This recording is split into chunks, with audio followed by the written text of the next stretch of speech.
He bullied Mike Tyson at school. Tyson with his jab and occasionally landed. I went into the ring and I busted him up. Then they met in the pro ring.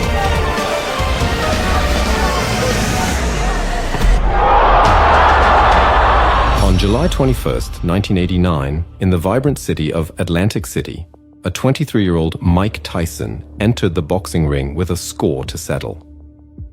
His opponent was none other than Carl "The Truth" Williams, a fighter with the audacity to have bested a 15-year-old Tyson during a sparring session, an anecdote he later often boasted about. I went into the ring and I busted him up. But before we get into the heart of their iconic clash, let's set the stage.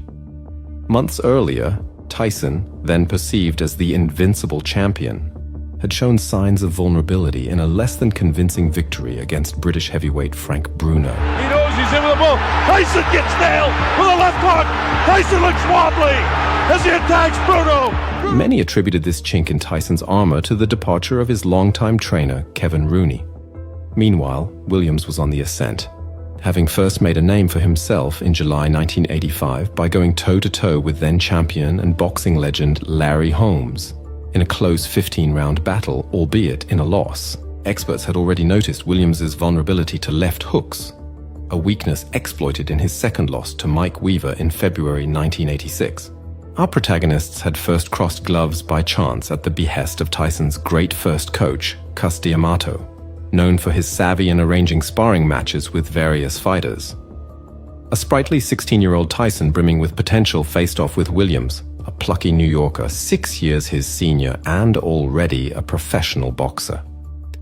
In those sessions, the more experienced Williams roughed up the young Tyson, memories he later recalled with a smirk. At a time when Mike Tyson was a 17-year-old amateur and Carl "The Truth" Williams was a 23-year-old professional with 11 bouts under his belt.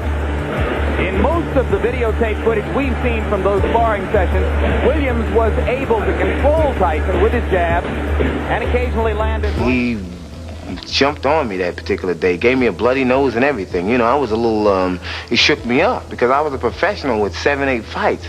And I was saying to myself, oh my God, I gotta let this amateur come in the gym and do this to me. So I got very angry that night. I went home and thought about it. And the very next day, I came in the gym with a different attitude towards him. I went into the ring and I busted him up. Williams was a 23-year-old. However, that green boy grew into the most fearsome boxer of the time, an absolute heavyweight champion and a global superstar.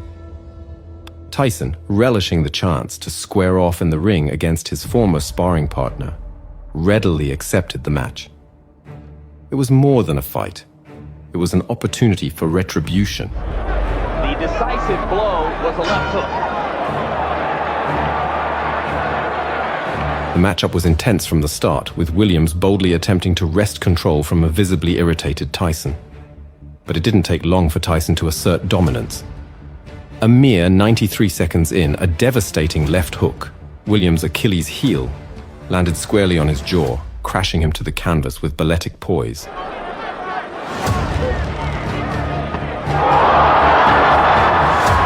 Astonishingly, Williams rose promptly, but a visibly shaken referee swiftly halted the match, granting Tyson a victory by knockout.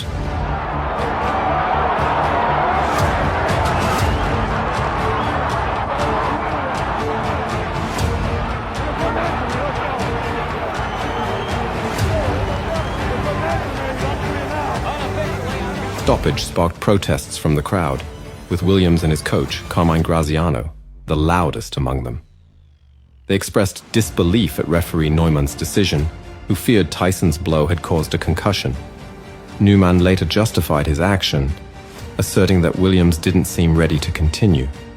Neumann, a former heavyweight himself, stood by his call, saying if Tyson were in Williams' place, the fight would have been stopped just the same. When he got up at 8, he was wobbly. He wasn't standing up. He was leaning against the rope. I asked him a question, a very simple question. How do you feel? Not for the answer, but to see how he responded. His eyes were blank. His expression was blank. He had no answer. Is there any chance that he misunderstood what you wanted him to respond to? I don't think so. Let me tell you why. He's had a lot of professional fights and a lot of amateur fights. When a fighter is knocked down, and I had 38 fights, When a fighter is knocked down, the first thing he wants to prove when he gets up to the referee is that he's in good shape. Number one, he wasn't standing on his feet, he was leaning on the ropes. Number two, he couldn't answer me. And number three, his eyes were dead.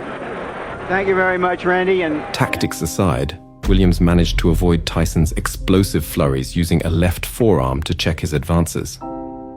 However, Tyson appeared more composed than in his previous fight with Frank Bruno, delivering precise, powerful shots, finally catching Williams' chin with a punishing hybrid of a hook and uppercut. Williams, although clearly shaken, claimed he was far from knocked out.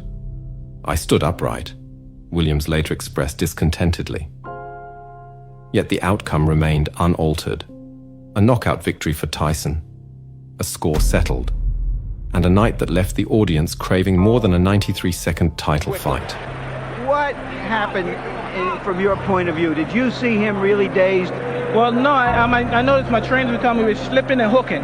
So when we slip, because usually I come in that slip and I get in there, and that's the hardest part, is getting in there, and I never threw the punch. And so we're practicing like a slip, so you're in there, instantaneously, bing, throw the punch. And I did, I was successful. Were you surprised that he stayed on top of you as much as he did, that he didn't try to move? Oh, I loved it. I loved it. I just knew it took it just with a matter of time. I loved it. So you knew that as soon as he was doing that, that you were going to get a clean shot sooner or later. Exactly. And my punches were accurate and pinpoint. And I knew eventually I was going to get him. He has a reputation for getting hit with left hooks. Were you looking for that opening? No, I was very confident. I wanted to hit him, catch him with a good right hand. Believe me, my right hand is my favorite punch, but I never catch anyone with it. You know, it's my best punch, and I always hit guys with left hook. All right, we're going to try to take a look at the Where's the monitor? at the monitor if we can find it, so that we can determine what happened. Champion non-pro. All right. Okay, it was a clean left hook. Did you? I mean, you sparred with him years ago. We know that it didn't mean anything. Were you surprised that he went so fast? Well, no, I knew if I catch someone clean, they'll go, regardless who they are. Mm-hmm. But you know, when the referee he hit him with a shot, it looked like he was able to get up, but I guess the referee called what he saw, because I didn't think he was hurt that bad. But I know I hit him with a clean shot.